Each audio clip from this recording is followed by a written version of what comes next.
is raised to the level, Gabriella, of like a congressional conspiracy too. We have Bernie Sanders saying, quote, CBS's billionaire owners paid Trump $16 million to settle a bogus lawsuit. Wasn't bogus, of course. We all saw how much they doctored the interview with Kamala Harris. While they're trying to sell the network to Skydance, Stephen Colbert is an extraordinary talent and the most popular late-night host, slams the deal. Days later, he's fired. Do I think this is a coincidence? No. Elizabeth Warren, writing on X, CBS canceled Stephen Colbert's show just 3 days after Colbert called out parent company Paramount for its $16 million settlement with Trump, a deal that looks to be like bribery. America deserves to know if his show was canceled for political reasons. Then you have Senator Adam Schiff, who was on his show the night this was all announced. Quote, just finished taping with Stephen Colbert, who announced his show is being canceled. If Paramount and CBS ended The Late Show for political reasons, the public deserves to know and deserves better. Now, what I think is so striking about all of this is all of these people we just mentioned, Gabrielle, they had no problem canceling folks like us for calling Hunter Biden's laptop real or raising questions about the vaccine or pandemic lockdowns. Now, all of a sudden, they're concerned about free speech. The legacy media is not immune to these firings. This is essentially the free market at work. The product that Stephen Colbert is delivering is not tenable anymore. It's not liked by the wider populace. And it was essentially, I never watched an episode of it because it didn't really appeal to me. I don't really listen and watch the late night hosts since like the Jay Leno, even Craig Ferguson times, although Greg Gutfeld on Fox is very entertaining. But he was basically a woke therapy session, appealing largely just to a center left or far left audience. And it's not a valuable product. It's not profitable. So Paramount, CBS has decided to cancel it. And it essentially became him, obviously, you know, with dancing syringes, lectures on climate change and how you have to get rid of, you know, luxuries in this country. And that's why he's ultimately being canceled, not because there's a backlash to him. It's just his product is not amenable to the wider American public anymore. Yeah, no, it's true. Late night television used to be a place we could go, well, really before the era of the DVR, when you actually had to stay up late to watch this stuff, where everyone was welcome. You never knew how Johnny Carson voted. You didn't know how Jay Leno voted. You didn't know how David Letterman voted, I guess maybe early on in his career. But that's all gone out the window, and I think it's a shame. We all lose because of this. And Stephen Colbert, Jimmy Kimmel, Jimmy Fallon to a lesser extent, Seth Meyers for sure, they are all to blame for the demise of this entire genre. All right, last week we talked about the Minneapolis mayor's race, and things are changing there, not for the better, I guess. You look at this Minnesota State Senator Omar Fateh. He's a Democratic Socialist, much like Zohran Mamdani, I should say. He actually won the party's endorsement for the mayor's race over the incumbent there, super leftist Jacob Frey. The vote was marked by technical issues, though. Frey's campaign plans to appeal. But here's the thing.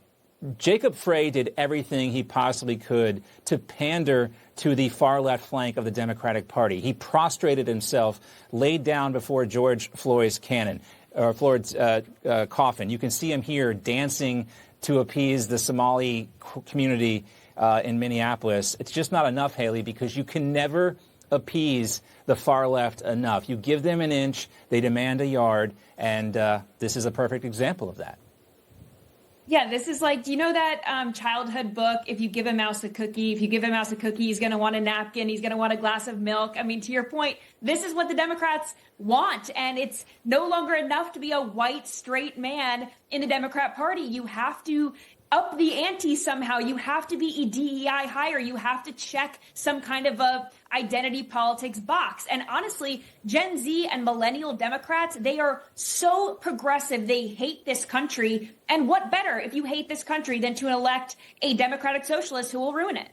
Yeah, Gabriella, I think, a lot of people are focusing their attention rightly on Mamdani in New York, but Fateh is an example that that Mamdani is not a one-off, and that Democratic Socialism, we talked about the story earlier too, Democratic Socialist AOC has raised more money than anyone in Congress so far this year. This is a clear and present danger. These ideals that are championed by Fateh and Mamdani and AOC, they go against everything that this country was founded on. It absolutely does. And as I talked about with you a few weeks ago, my family fled the Soviet Union, or what is now the former Soviet Union. And once Democrats open the door to embracing a democratic socialist, it's basically just voting in your own demise. There's nothing democratic about it. It's the same socialism with the same equitable sharing of misery to be expected. And once you open the door to Mamdani, you open the door to Fateh, and you open the door to so many. So Democrats are going to have to say, is this where we want to go? They're not having that conversation. And you're going to see even far more lurching to the left from Fateh if he is elected on fighting climate change, making gas stoves impossible to own, regulating a lot of items out of existence that make quality of life really good under a free market system, or the system that we have in place. We're not, sadly, in a truly free market system. We have to get back towards that. But we are seeing these very counterintuitive, very dangerous philosophies starting to come about. And if you entertain them and you coddle them, they're going to multiply. And back to your point in terms of like the crocodile eating things last, you can't out-socialist a socialist. Ultimately, they're going to be selected. Yeah, and can I just get you guys to comment on the dancing here? I mean, I think Trump proved a lot of people wrong. You can dance on stage at a political rally and not look like a fool, turn it into an actual movement. But Haley, this is embarrassing. I mean, this is just shameful. Yeah, if you don't have rhythm, I would say it's not worth losing your political campaign over. I think you just need to keep your arms by your side, be professional. Unless you're a great dancer, which I've never seen a politician be a great dancer, I would say leave it to President Trump. Yeah, I mean, I wouldn't say President Trump is a great dancer, but he knows who he is. He stays within himself, doesn't try to be anyone else. And that authenticity aspect, which we've heard so much about Democrats trying to capture, there is zero authenticity in that dance from Jacob Frey, Gabrielle. Yeah, and I think politicians trying to appeal to regular people, sometimes they're buying fishing and hunting licenses, even if they never do those activities. They try to dance. They try to eat a pizza with a knife and a fork. So those gestures never really work, regardless of political aisle, but it's very cringe whenever Democrats do it.